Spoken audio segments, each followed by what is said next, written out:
Voilà, donc webinaire enregistré, le replay vous sera envoyé par mail comme le support également. Le replay sera disponible sur la chaîne YouTube de l'Alex Sud parisienne. Nous vous invitons évidemment à couper votre micro pour éviter tous les bruits parasites pendant le webinaire. Fanny répondra à un certain nombre de vos questions dans sa présentation, mais si elle n'aborde pas certains points ou vous avez des questions précises, n'hésitez pas à les poser dans l'onglet conversation ou à intervenir en fin de présentation. Et également, juste un petit point calendrier.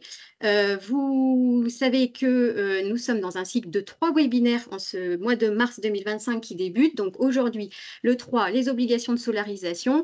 La semaine prochaine, avec le CIPEREC, on aborde l'autoconsommation collective. Et la semaine suivante, le 17, avec Enedis, on parlera de raccordement d'une installation d'énergie renouvelable électrique. Et ce cycle de 3 webinaires se clôturera le 24 mars avec un atelier en présentiel où vous pourrez découvrir les étapes du développement d'un projet d'énergie renouvelable et on abordera plus particulièrement les niveaux d'implication des collectivités dans ce type de projet et vous pouvez toujours vous inscrire.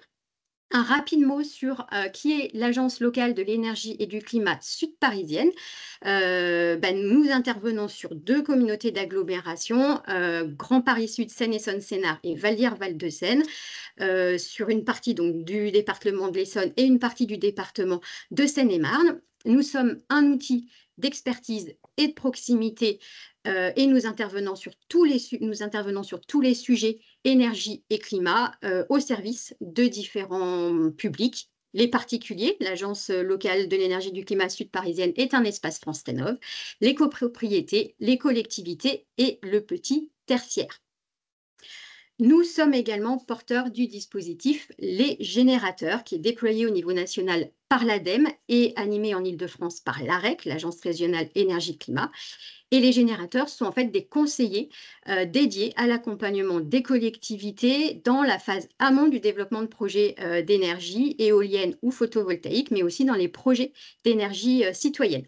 On est une douzaine en Île-de-France pour informer, sensibiliser et favoriser l'émergence de projets. Et c'est dans ce cadre-là que se tiennent les webinaires et l'atelier qui ont lieu en mars.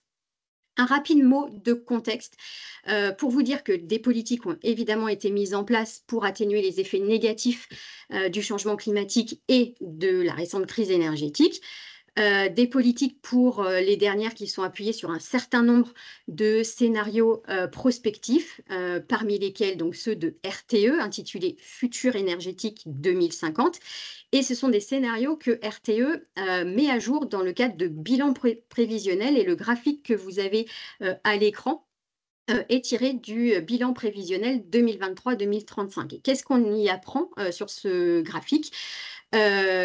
Plusieurs choses, c'est qu'on consomme encore beaucoup d'énergie fossile, on consomme encore beaucoup d'énergie tout court d'ailleurs, et que c'est pas tenable sur le long terme. C'est bien pour ça qu'il faut qu'on réduise nos consommations, mais aussi qu'on fasse évoluer nos usages pour passer des énergies fossiles et basculer petit à petit à un mix énergétique en majorité composé d'énergie renouvelable.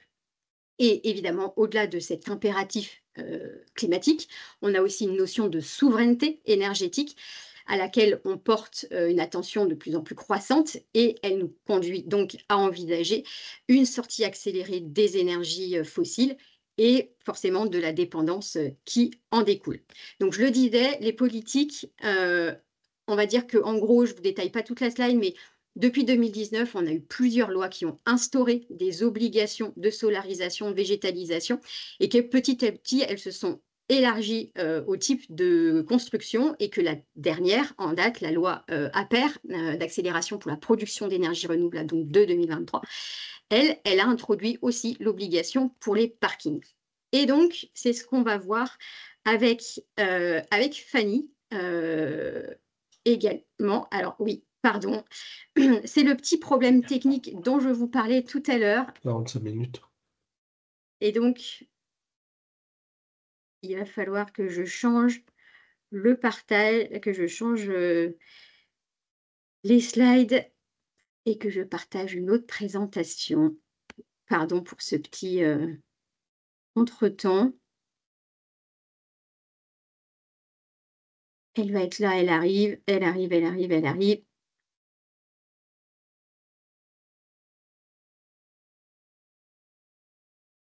Elle est là, je vous la partage, je vous mets en écran.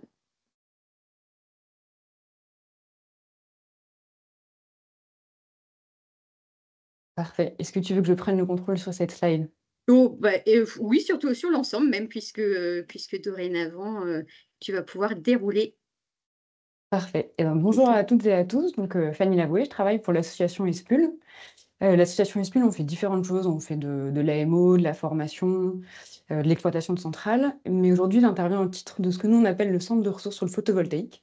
Donc, l'objectif de ce centre de ressources, qui est en partie financé par l'ADEME, c'est de favoriser le développement de la filière photovoltaïque avec 3 axes. Donc, anticiper, essayer d'expérimenter des nouvelles façons, par exemple, de se raccorder au réseau électrique, d'être présent dans les instances de concertation pour discuter des textes à venir et aussi, d'être en appui, donc que ce soit aux filières professionnelles, les architectes, les promoteurs, ou bien ceux qui font un rôle de conseil aux collectivités, typiquement, les ALEC. Et enfin diffuser, donc faire en sorte que l'information soit accessible au plus grand nombre et c'est, souvent cette casquette-là que vous nous connaissez parce qu'on anime, le site photovoltaïque.info. Hem, Ces ressources qu'on diffuse, elles sont utilisables, par, toutes et tous. On précise simplement que si c'est pour un usage, commercial, c'est sous réserve d'une autorisation que vous pouvez nous demander, à l'adresse que j'ai mise dans les slides. Alors, est-ce que j'ai le contrôle? Tac, et contrôle, hop, je vais redemander. oui, je te le donne tout de suite. Voilà, ça y est, je te vois sur l'écran. Tu peux y aller.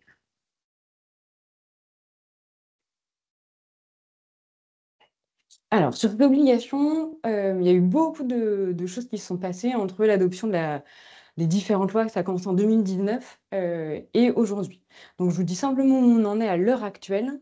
À l'heure actuelle, une partie des textes sont sortis sur la partie bâtiment, donc tout ce qui est le neuf est sorti et sur l'existant, on est en attente d'un certain nombre d'arrêtés. Donc les informations que je vous donnerai, elles sont moins précises parce les textes sont pas parus et sur la partie parking, sur le neuf, tout est paru et sur l'existant, quasiment tout est paru, sauf les règles sur la partie, parking poids lourd. Alors, c'est pas pour autant que tous les textes sont parus qu'on sait forcément tout. Il y a notamment une partie des choses qui sont précisées dans des guides. Donc pour la partie parking, c'est un guide qui a été fait par le ministère, qui a vocation à être mis à jour des derniers textes et sur la partie bâtiment, c'est une FAQ, pareil, qui doit être mise à jour au fur et à mesure et nous, de notre côté, on a essayé de mettre à jour au fur et à mesure le site photovoltaïque.info. Donc vous avez 2 pages, une sur la partie bâtiment, une sur la partie parking et vous retrouverez absolument tout ce que je vais vous dire aujourd'hui. Hem, on aurait aimé avoir avec nous aujourd'hui, les services de l'État, parce qu'en réalité, il y a beaucoup de choses qui sont encore, sous réserve d'interprétation. Malheureusement, ils étaient pas disponibles. Donc clairement, moi, l'exercice que je fais aujourd'hui, c'est d'essayer de vous expliquer ce que l'on sait, vous expliquer ce que l'on ne sait pas, mais donc comme il y a autant de cas particuliers que de parking, je pourrais pas, venir analyser ou interpréter, vos cas, individuels, vos cas particuliers, dans le cadre des réponses. L'autre chose que je ne ferai pas, c'est vous parler de végétalisation et de gestion des eaux pluviales, parce que clairement mon champ d'expertise, c'est le photovoltaïque et donc les autres domaines, je pourrais vous donner des points de vigilance sur, ce qu'on en a compris, mais voilà, autant vous rediriger vers des experts en la matière. Donc pour vous redonner le calendrier. Sur la partie bâtiment, aujourd'hui, à janvier 2025, tout ce qui va être bâtiment neuf, extension et rénovation lourde sont soumis à l'obligation de, solarisation et ou végétalisation. Moi, je vais vous parler sur la partie solarisation, dès lors que l'emprise au sol du bâtiment fait plus de 500 carrés. Donc on en est à l'étape janvier 2025. Votre installation, si vous faites votre permis de construire, entre janvier 2025 et juillet 2026, devra avoir un taux de couverture de 30 et ce taux de couverture va en augmentant, donc plus le temps passe, plus, on va vous demander pour les nouvelles installations d'avoir un taux de couverture croissant. Donc la date pour laquelle on va regarder si votre taux de couverture est de, 30, 40 ou 50 c'est bien votre date d'autorisation d'urbanisme, donc déclaration préalable ou permis de construire, puisque là, on est dans le cas de figure des bâtiments neufs, heu, extension et rénovation lourde. Hem, Dans le cas des bâtiments existants, les décrets ne sont pas parus, donc tout ce qu'on sait à l'heure actuelle, c'est simplement que tous les bâtiments des catégories des usages que je vous ai mis au-dessus sont considérés à partir de 500 mètres carrés d'emprise au sol, et on ne connaît pas le taux de couverture. Euh, Dans les textes qui sont parus en consultation, c'était 30%, mais les textes définitifs ne sont pas encore sortis. Donc savoir si votre bâtiment est soumis, la première critère à regarder, c'est le critère de surface. Et donc l'emprise au sol, la définition qui nous en est donnée, c'est la surface projetée verticalement au sol. C'est assez basique. Une petite précision qui dit que tout ce qui va être encorbellement, débord de toiture, qui ne servent pas de soutien, ne sont pas intégrés dans cette emprise au sol. Vous pouvez la retirer. Deuxième notion, c'est la question de l'usage du bâtiment. Alors là, c'est moins simple. Je vous renvoie vers une note qui date de 2020, parce qu'on n'a rien de plus précis qui soit sorti depuis, et qui va dire, pour un certain nombre d'usages, donc usage commercial, entrepôt, locaux artisanaux, locaux industriels, hangars, etc., vers quoi se rediriger pour savoir si on est bien considéré comme un des usages visés par la loi. Donc pour certains, ça va être des logiques de fiscalité d'aménagement, pour d'autres, des questions d'autorisation d'exploitation commerciale. Pour d'autres, enfin, ça renvoie à un arrêté sur les destinations et les sous-destinations du Code de l'urbanisme. Pour d'autres, on arrive à faire quelques liens avec de nouveau la question de destination, sous-destination, bien que ce ne soit pas précisé dans la note du ministère de 2020. Et pour d'autres encore, il n'y a pas de renvoi spécifique. Donc, il faudra voir avec soit votre DDT si vous avez un doute, soit le service qui qualifiera votre demande côté instruction d'autorisation d'urbanisme pour essayer de voir si ça rentre bien dans les cas de figure qui sont décrits. Un point particulier, si votre bâtiment il a différents usages, ce qu'on va regarder, c'est si au moins la moitié de la surface de plancher, donc là on ne parle plus d'emprise au sol, mais de la surface de plancher, est affectée à un ou plusieurs des usages qui sont listés ci-dessus.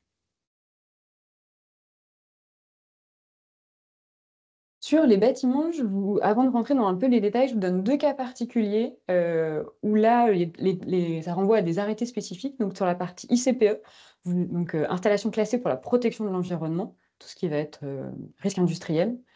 Vous avez des dérogations totales pour certains types de rubriques, et pour d'autres, vous avez des dérogations plutôt sur des adaptations du calcul de taux de couverture et des règles pour la prise en compte des dispositifs de sécurité, notamment en toiture. Autre point de vigilance, ce que je vous dis aujourd'hui, c'est ce qui est dans la loi, mais on a des choses qui sont en préparation du fait d'un texte européen qui nous dit que pour les bâtiments publics, il y aura des exigences, y compris dès 250 mètres carrés d'emprise au sol. Donc le texte n'est pas paru, n'a pas été transposé en droit français, mais je vous l'amène parce que si vous avez des projets de construction qui sont entre 250 mètres carrés et 500 mètres carrés d'emprise au sol, je pense que ça vaut le coup de l'anticiper et de réfléchir dès maintenant à une solarisation de la toiture, parce que c'est toujours plus simple de solariser sur de la construction que d'intervenir sur l'existant. Et une dernière définition que je voulais vous donner, c'est la partie travaux de rénovation lourde. Donc c'est des bâtiments sur lesquels on va appliquer les règles du neuf.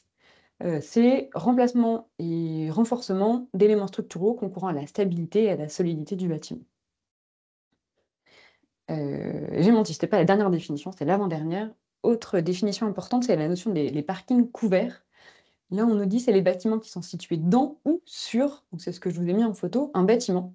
Et donc là, on va leur appliquer à nouveau les règles bâtiment et pas les règles parking. Si vous avez un doute, dans la FAQ du ministère que je vous indiquais en introduction, ils ont fait un arbre des choix pour savoir à quoi vous êtes soumis selon votre typologie de site. Sur cette notion de taux de couverture, donc je vous l'ai dit, elle est évolutive pour tout ce qui est bâtiment neuf et rénovation lourde en fonction de votre date de demande d'autorisation d'urbanisme. 30% jusqu'à juillet 2026, 40% jusqu'à juillet 2027 et 50% au-delà. Ça ne veut pas dire qu'il faut modifier votre installation, ça veut juste dire au moment de votre permis de construire, il faut que votre demande de dossier de permis de construire atteigne ce seuil. Pour ce qui est bâtiment existant, je vous disais, on n'a pas le seuil, on l'attend. Et sur la question de savoir comment on calcule ce taux de couverture, pour le moment, il n'y a rien qui soit vraiment spécifique. Mais si on regarde cette fameuse note de la DGNL de 2020, ce qu'on voit apparaître entre les lignes, c'est que ce qu'il faut prendre en compte, c'est la surface de panneau hors cheminement. J'attire votre attention sur un élément qui est, indiqué dans la loi. Dans la loi, on nous dit qu'on peut reporter une obligation qui est en toiture sur une ombrière. Par exemple, parce que ça nous paraît, plus simple, parce qu'on va de toute façon faire des travaux sur le parking, quelle que soit la raison. Cette, possibilité est nuancée dans les différents textes d'interprétation qui ont été créés par les ministères pour dire qu'en réalité, c'est pas si avantageux que ça parce qu'on vous demandera quand même de solariser le bâtiment au titre de parking existant en 2028. Donc, ce qui est encouragé, c'est de ne pas utiliser cette possibilité et de bien, construire et concevoir votre bâtiment avec l'installation en toiture. Alors cette, obligation, elle est accompagnée d'un certain nombre de dérogations que je vais vous détailler, les unes après les autres. La première, et oui, pardon, et qui est beaucoup plus, aujourd'hui, on a les éléments à nouveau sur le neuf, on l'a et la rénovation lourde, on l'a pas sur l'existant. Donc ce que je vous dis là pour la partie bâtimentaire ne vaut pas pour les bâtiments existants, les textes ne sont pas parus. Première, possibilité, vous êtes dans une zone protégée au titre du patrimoine, donc à bord d'un monument historique, site patrimonial protégé et cetera et cetera. Dans ce cas-là, on est dans le droit constant, on va dire, il y a pas de changement par rapport au reste du temps. Vous avez le droit de faire votre installation si vous avez un accord de l'architecte des bâtiments de France. Deuxième possibilité de dérogation, si vous avez des contraintes techniques. Alors cette dérogation-là, elle n'est pas applicable pour un bâtiment neuf, parce qu'on considère que vous auriez dû, dès la conception, prévoir le bâtiment de telle sorte qu'il n'y ait pas de contraintes techniques. Par contre, elle s'applique pour les bâtiments qui sont en rénovation, et dans ce cas-là, il faudra démontrer que l'installation photovoltaïque risque de remettre en cause la pérennité de l'ouvrage existant, par exemple pour des questions de structure, ou qu'il y a trop d'obstacles en toiture et donc vous ne pouvez pas mettre d'installation. Et dans ce cas-là, on va vous demander d'essayer de vous rapprocher du taux maximum de couverture. Donc si on vous imposait 30%, d'essayer de vous rapprocher au maximum de 30% de couverture. Dernière, contrainte qui est précisée, c'est les contraintes de sécurité. Là, c'est une formulation assez générique qui vous laisse finalement assez de marge de manœuvre et donc on vous dit ça peut être un avis du SDIS, ça peut être un avis d'un contrôleur technique, ça peut être un avis, d'un agent de la sécurité civile qui indique que c'est pas compatible d'avoir une installation, photovoltaïque en toiture sur le bâtiment, pour, des raisons spécifiques. Et ensuite, il y a toute une batterie de dérogations pour motifs économiques. Je vais pas forcément rentrer dans le détail de tous les éléments des formules. Tout est détaillé sur photovoltaïque.info, mais je vous précise les différentes typologies. Première typologie, on considère que le coût des travaux est disproportionné, et donc dans ce cas-là, on va regarder le coût de l'installation PV, les gains que vous pouvez en tirer, donc soit, avec, notamment, la valorisation de votre électricité, et sur une durée de 20 ans et on va comparer ça avec le coût des travaux de construction, ou de rénovation du bâtiment et si ça dépasse un seuil de 15, dans ce cas-là, vous êtes exonéré. La particularité de cette formule, c'est qu'elle tient pas compte des coûts d'exploitation maintenance et c'est quelque chose qui nous a assez surpris et la réponse qui était donnée du ministère, c'était de dire: «Bah, là, on n'est pas vraiment en train de regarder, au plus près du business plan, le surcoût, on est plutôt d'essayer d'avoir un indicateur qui puisse nous dire si, voilà, si c'est peut être considéré comme trop cher». Et cet indicateur-là, il est décliné si vous faites appel à un tiers investisseur. Donc, c'est pas vous qui supportez le coût de l'investissement, mais c'est bien un tiers. Et dans ce cas-là, le reste à charge que va vous demander le reste investisseur, doit être inférieur à 15 du coût de construction. Et sinon, vous êtes exonéré. Deuxième cas de figure, le coût de production d'électricité est excessif. Donc là, on va regarder, vraiment ce qui est lié à la pure installation PV, regarder combien ça nous coûte de produire de l'électricité et si ça coûte plus de 1,2 fois le tarif d'achat, dans ce cas-là, on est exonéré. Hem, donc cette exonération-là, elle est très tributaire du niveau de tarif, et donc on va voir là avec, les évolutions du tarif qu'on attend, comment elle pourra jouer, heu sur, l'idée de cette formule, c'est de se dire, si mon installation est pas rentable en 20 ans, c'est OK. Par contre, si elle est pas rentable, on va dire en 25 ans, là, par contre, vous êtes exonéré. Ces éléments-là, on vous demande de les justifier. Donc à nouveau, là, on parle du neuf, donc par, une étude technico-économique qui est datée de moins de 6 mois au moment de la demande d'autorisation d'urbanisme et qui soit réalisée par une entreprise qui dispose de la qualification ou de la certification. Donc là, où vous parle, Qualibat, Qualifelec, la QPV, et cetera, ou par une société disposant d'un signe de qualité délivré par un organisme ayant signé la charte RGE Études. Donc là, ça va être des choses comme, hop, OPB-KIBI, pardon, OPKIBI ou, Et ICERT ou comment tu dis? OPKIBI, ouais. Donc voilà, donc ça, vous retrouvez pareil la liste, sur internet et on vous demande que ce soit accompagné de 2 devis d'entreprise, spécialisés. Comment on va vérifier si, cette obligation elle est mise en œuvre? Pour les bâtiments neufs, bah, ça va être au moment de la demande d'autorisation d'urbanisme. On ne vous attribuera l'autorisation que si c'est confirmé, que si ça c'est conforme. Pour les bâtiments existants, ce sera donc à partir de janvier 2028. Et pour le coup, là, il nous manque une date. On est en attente de savoir ce qui va être, considéré. Est-ce que ça va être, le dépôt de la déclaration préalable? Est-ce que ça va être la demande complète de raccordement? Est-ce que ça va être la mise en service de l'installation? Pour le moment, il nous manque cette information-là pour, savoir, exactement quelle est la date à laquelle on nous demande d'être en conformité.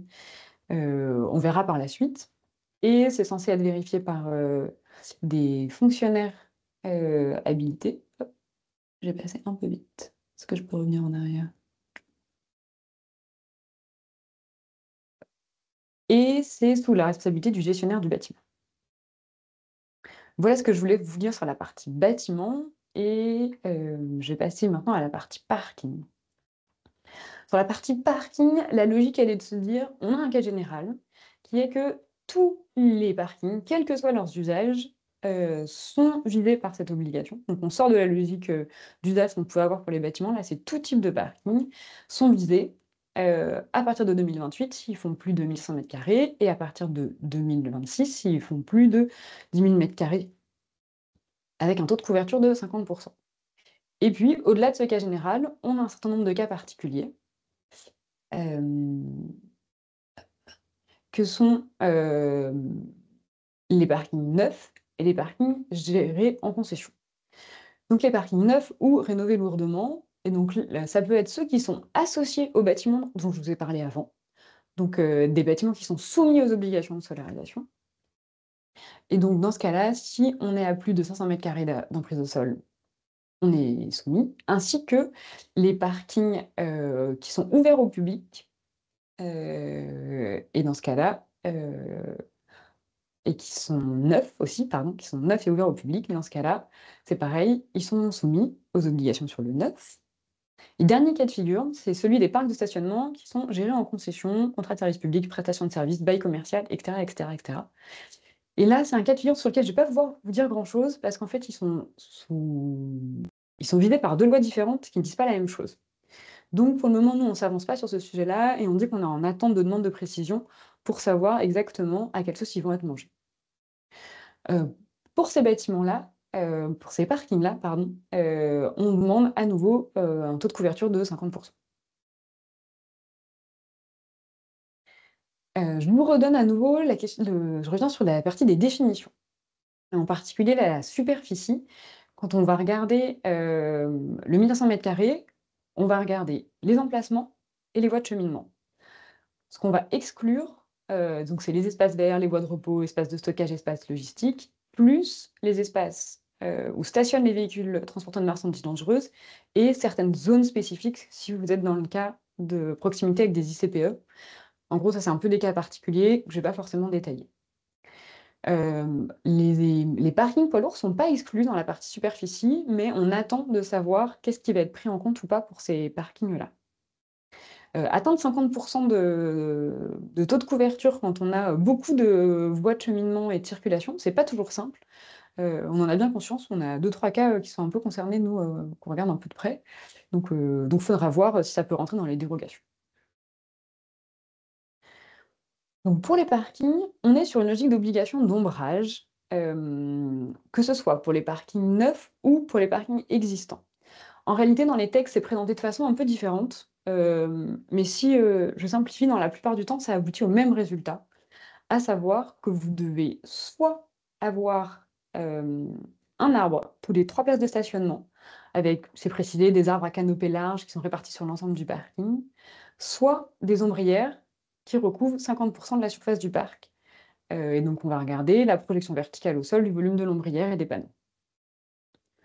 La loi permettait de faire, pour le neuf, permettait de faire, 25 végétalisation, 25 ombrière. Dans les interprétations du ministère, ils nous disent que ça, finalement, c'est pas possible puisque une fois que le parking rentrera dans le cas général, donc à partir de 2026-2028, on va lui demander de respecter ces 50 d'ombrage en soit donc soit végétalisation, soit ombrière. Et du coup, on ne peut pas utiliser, avoir recours à ces, 25 25. Bah, il y a peut-être des cas de figure où c'est peut-être la meilleure option. Donc là, à nouveau, il faudra voir avec votre DDT si vous pouvez avoir, on va dire, une interprétation un peu différente. En tout cas, ce que donnent les guides du ministère, c'est que c'est pas possible. La possibilité, en revanche, qu'ils ont ouvert, c'est de se dire: «Si je suis sur un parking qui est déjà, partiellement ombragé, où il y a déjà des arbres, je peux densifier», notamment pour les parkings existants. Donc je peux densifier pour atteindre ce seuil de 1 arbre tous les 3 places de stationnement, et donc ne pas avoir à couper les arbres qui sont déjà en place. Hop, je regarde si j'ai oublié de vous dire d'autres choses. Ah oui, l'autre chose que je voulais vous dire, c'est que la notion de superficie, elle n'est pas calculée de la même façon. Ah mais je vous l'arrive après, je vous le dis après, donc c'est bon.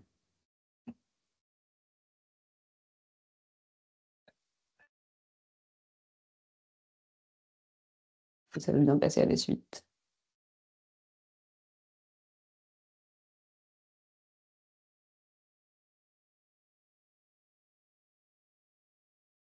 OK, super. Donc, pour les parkings, neufs, l'obligation de solarisation est assortie d'une obligation de gestion des eaux pluviales. Hem, Aussi sur 50 de la superficie, sachant que, ce que je voulais vous dire, la superficie est pas calculée de la même façon. Là, on va tenir compte des espaces verts notamment. Je vous renvoie pour le coup d'aller regarder la partie, définition dans les textes pour voir exactement ce qui est inclus.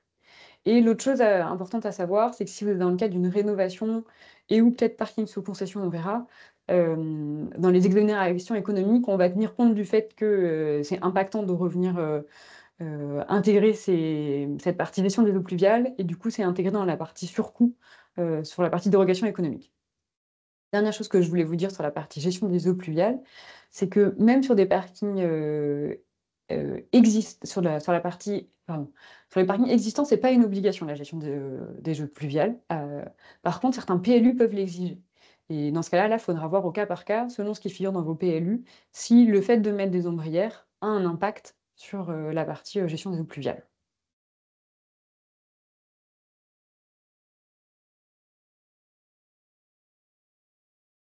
Pardon, c'est encore sur la partie, parking. C'est, une petite erreur dans le titre.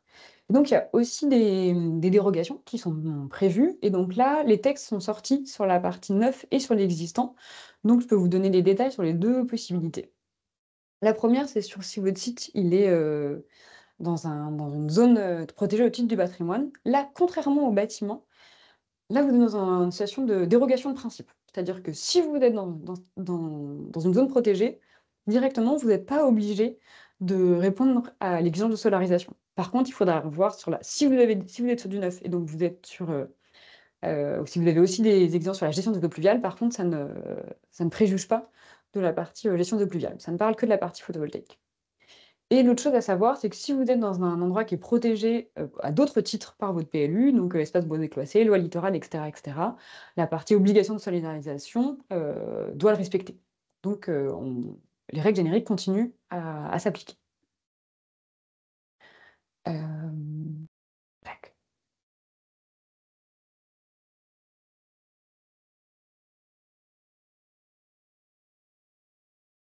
Sur, la partie contraintes techniques, on a, différentes qui sont évoquées, donc la nature des sols, le fait d'aggraver un risque naturel, technologique ou sécurité civile, des contraintes techniques qui sont liées à l'usage du site, donc des questions de manœuvre, des questions, d'accueil d'événements et une dernière catégorie, tac,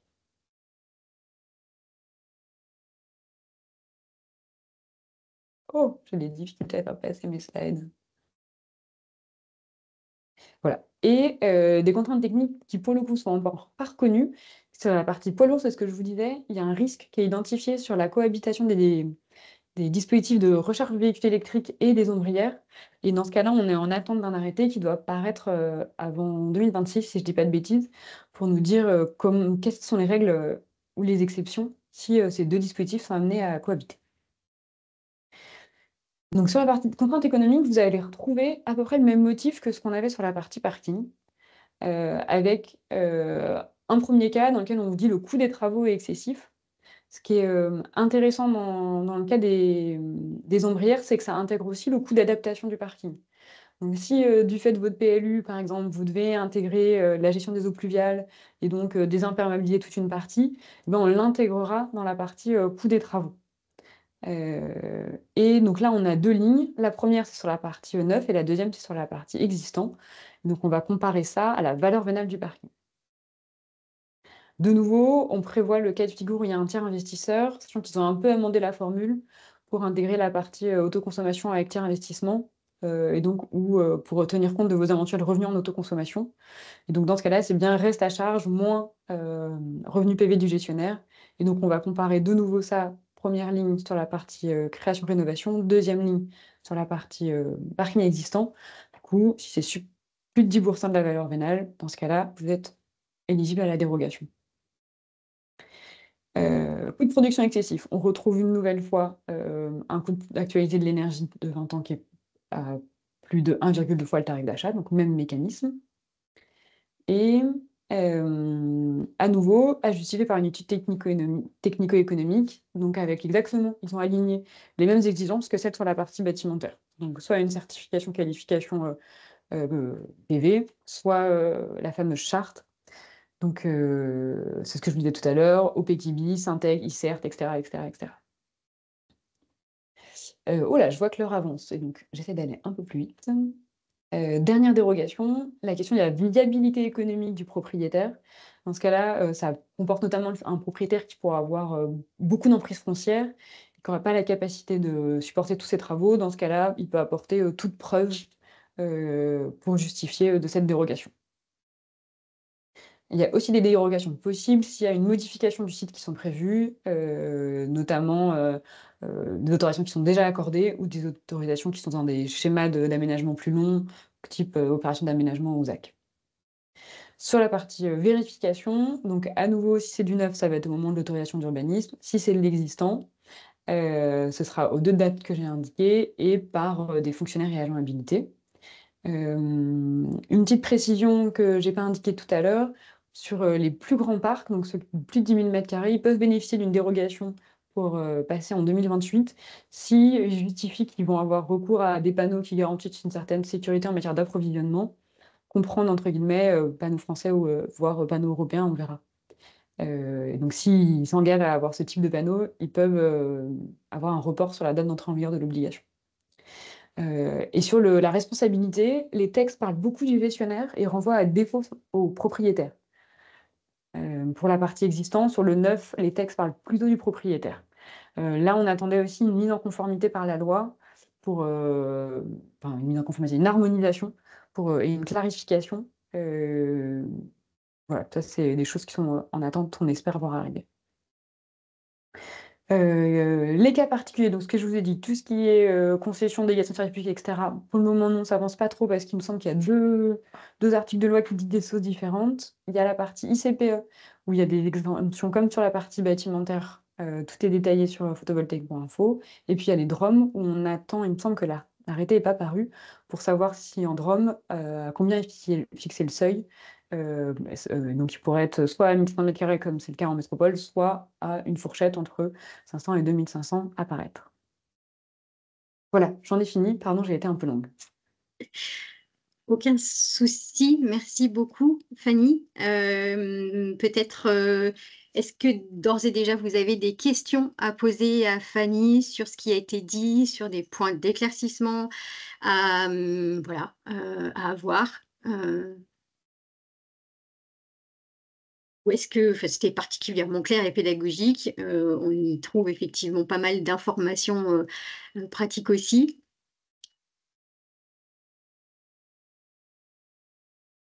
Non, tout va bien. Il y avait éventuellement, dans le formulaire d'inscription, vous aviez la possibilité de poser des questions. Je ne sais pas si, certains veulent prendre la parole. Alors les vous pas de souci, hein, vous pouvez, activer vos micros pour poser les questions, oralement si vous estimez que c'est plus simple.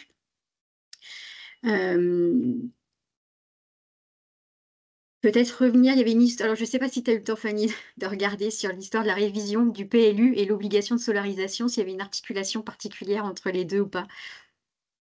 En fait, historiquement, dans les différents textes en consultation, il était indiqué que les obligations primaient sur, ce qu'indiquaient les PLU, par exemple, en termes de volume ou de distance par rapport à la parcelle, des choses comme ça. Et aujourd'hui, ça figure pas dans les textes qui sont parus.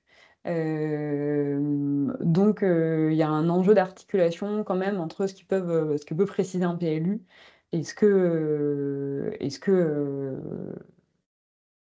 l'obligation de sonorisation pourrait amener à faire du fait des exigences de 50.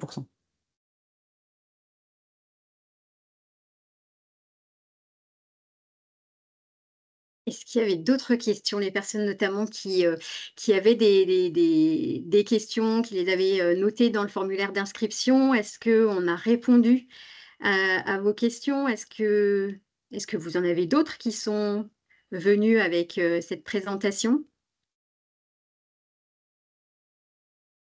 Oui, bonjour, je ne sais pas si vous m'entendez? Oui. Je me permets, alors je l'avais posée dans le questionnaire et je pense qu'elle a été répondue, mais juste pour confirmer sur les parkings existants, du coup, si on a déjà, des ombrages par des arbres mais que ça couvre pas 50, on peut compléter, par des arbres? Tout à fait. On peut Il y a densifier pas de jusqu'à lien, oui. atteindre, ce fameux seuil de 1 arbre toutes les 3 places de stationnement, réparties sur le parking. Donc oui, tout à fait. D'accord, et par contre, on sait, quelle taille doivent faire les arbres quand on les met? Est-ce que Il y a c'est rien qui des est boutures ou prévu. est-ce que c'est des grands arbres? Alors ça va pas dans ce niveau de détail. Notamment, il me semble que le guide, indique pas non plus d'espèces particulières en disant: «Bah, voilà, il faut aussi adapter au climat».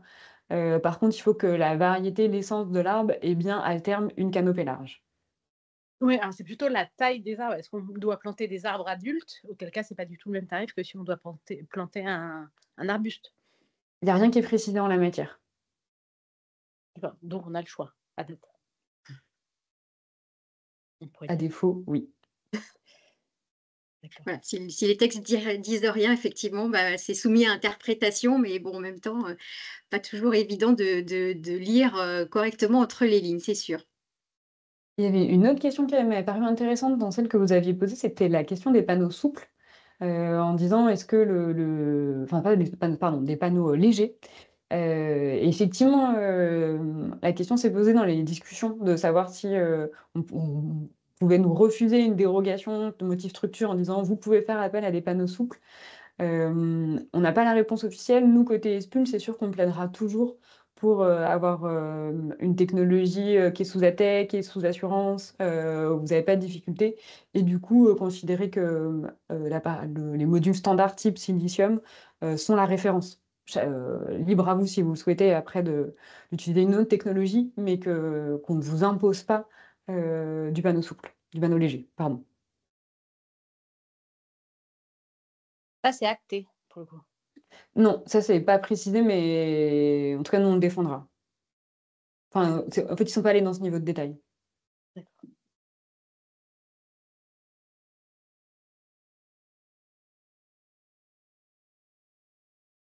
Bonjour, donc si je peux me permettre de poser une question, merci pour la présentation.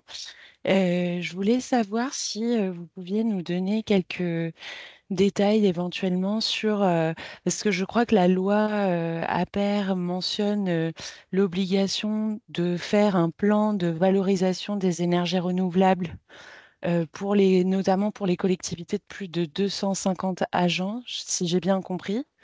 Je voulais savoir si vous aviez des informations là-dessus, en quoi ça consiste et s'il y a des choses qui ont été arrêtées là-dessus.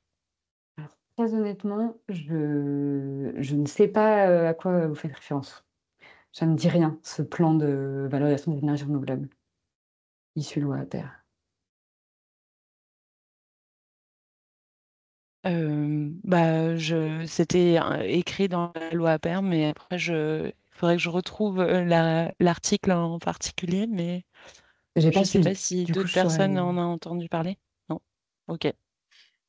Nina, éventuellement, oui, si tu veux bien retrouver l'information, nous la partager, et puis en parallèle avec Fanny, on cherchera et on pourra toujours, avec l'envoi des supports, vous apporter la réponse si tu peux nous retrouver, extraire Ok. l'information pour qu'on puisse creuser. Oui, Ok. volontiers.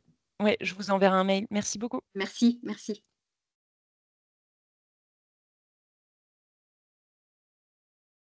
L'heure avance, on va essayer de tenir à peu près le timing. Est-ce qu'on prend une dernière question ou est-ce que vous confirmez que tout était clair? N'hésitez pas, hein, si entre-temps vous pensez à autre chose ou après la lecture, la relecture du support, parce qu'on est bien conscient que ça fait beaucoup d'informations, il y a beaucoup de textes, beaucoup de références. Donc n'hésitez pas, évidemment, à nous poser vos questions après coup et on essaiera d'y répondre avec Fanny. J'ai une dernière question, je ne sais pas si c'est possible. Oui, bien sûr, bien sûr. Alors, pour le coup, ce n'est pas tellement sur les parkings, mais vous avez évoqué les bâtiments. Sur l'obligation, elle est à partir de 2028, c'est-à-dire qu'on va devoir solariser à partir de 2028 ou on va devoir solariser pour que ce soit solarisé en 2028.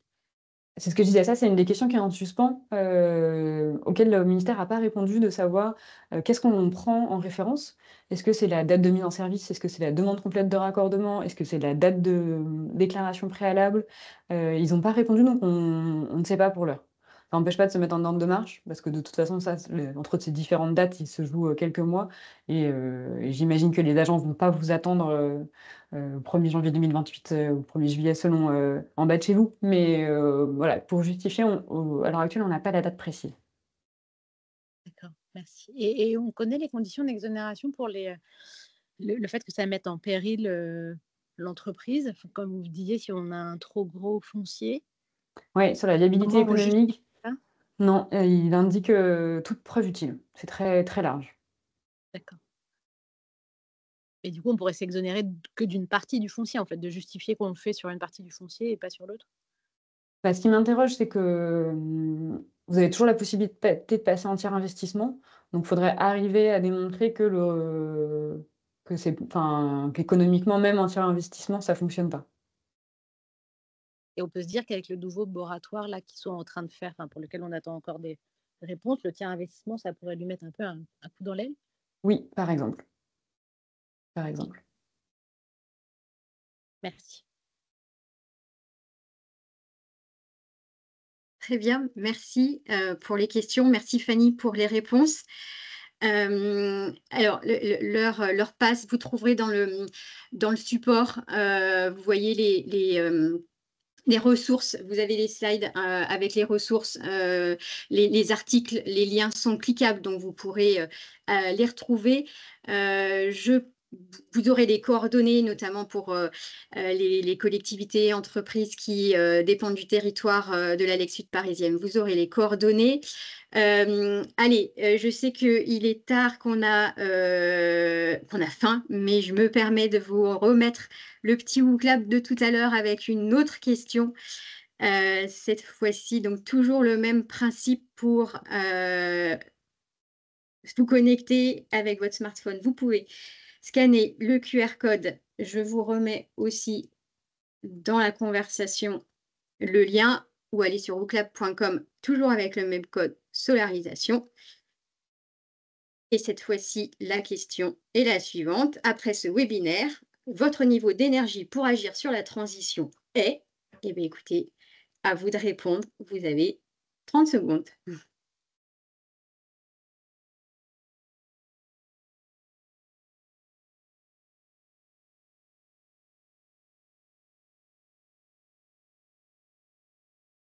Donc 100% rechargé, bien boosté, encore en charge ou batterie faible. J'espère qu'on n'aura pas trop de batterie faible quand même. Alors après, hein, ça c'est plus pour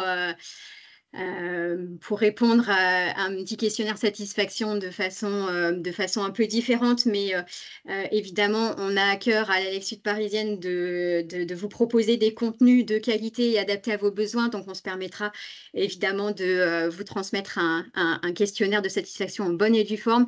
Il y a 5 questions, des questions fermées, donc ça sera ultra rapide et merci d'avance de bien vouloir y répondre. Voilà, et bien écoutez, voilà, j'allais dire un entre-deux, entre bien boosté, vous avez plein d'idées et hâte de les mettre en place et encore en charge. C'est vrai, on l'a dit, c'est un sujet qui n'est pas évident avec des textes qui ne sont pas encore tous parus ou on manque d'informations, des choses qui sont assez subtiles et parfois pas très claires. Donc oui, ça reste intéressant, mais on a besoin de creuser. Donc c'est pour ça, n'hésitez pas à aller consulter de façon plus précise les